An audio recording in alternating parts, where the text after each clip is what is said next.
Hi, I'm Jen Ziegler. Thanks so much for listening. I'm a real estate agent in Kitchener-Waterloo, which is an hour outside of Toronto. And today I'm going to talk to you and to all you aspiring real estate agents or current real estate agents about how to pick a brokerage.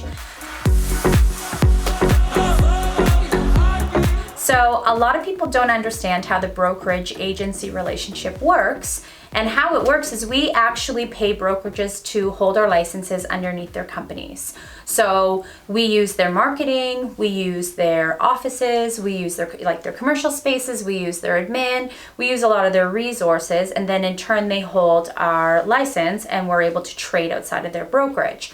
So as a real estate agent, it's a really big decision to decide which company you're going to work for, because essentially you are paying them off of each of your commission splits. So when I started into the business, I wasn't quite aware of this opportunity and that you could research, because I think you kind of have that idea of like, I just want to get a job, not realizing that essentially they're interviewing you.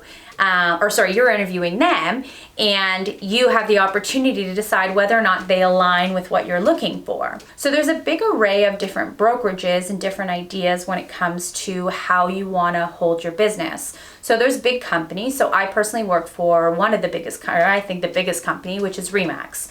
So I love Remax because it's a huge brand. It's one of those brands that you always see. Everybody knows it, and I don't have to take the time to explain it. I just say I work for Remax and people get it. Like when Sidney Crosby won that final goal, behind him was a Remax sign, and people are like, oh, there's Remax, right? So for me, having a brand was just powerful. And I also think I always compare, like, this might get me in trouble, but maybe coffee time versus a Tim Hortons. If you have $50,000 and you could buy either one, why not buy Tim Hortons? Because it's just, in Canada, it's just a name that's known. If my Americans, you may not know this, but this is like our lifeline. This is our jam. So I found working for Remax, for me, holding on to that brand, especially when I was building my business and I had more of a baby business, I wanted to tie it into Remax to help create some brand recognition. Now, locally in my community, I've seen that there's been a huge growth in boutique brokerages.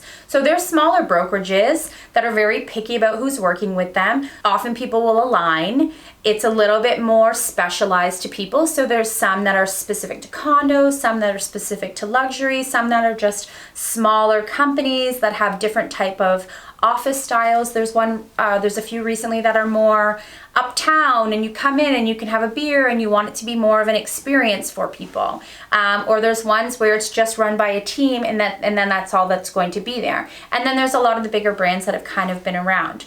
So I think it's really important, no matter where you work, to go around and meet with the broker and see who aligns the most with you and what kind of business you want to have. So I wouldn't really say that I have any preference as to different types of brokerages. I think it depends on the business that you want and the timing of your business and also what you're looking to achieve. So I think it's crucial that you take the time to ask the questions and meet with people. Ask other real estate agents, like, why did you leave this company? What do you like about this company better? Training is a major aspect for a lot of people. Some people want to go to a brokerage where they provide a lot of training.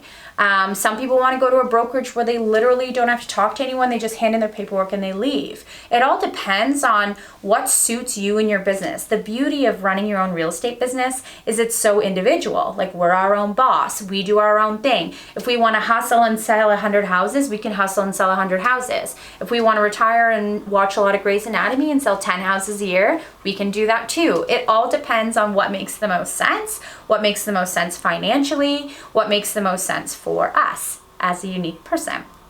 So I would say, if you're kind of considering taking this journey into real estate, or you're currently in a brokerage that doesn't feel like the right fit for you, start to do some research. Start to reach out to different brokers. Ask them what they're doing. Ask them what they're different. Ask them what makes them special.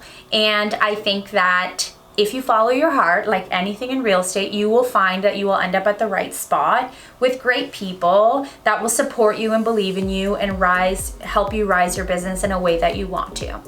So thanks so much for listening. Remember to always follow your heart in real estate. I'm Jen Ziegler. Take care.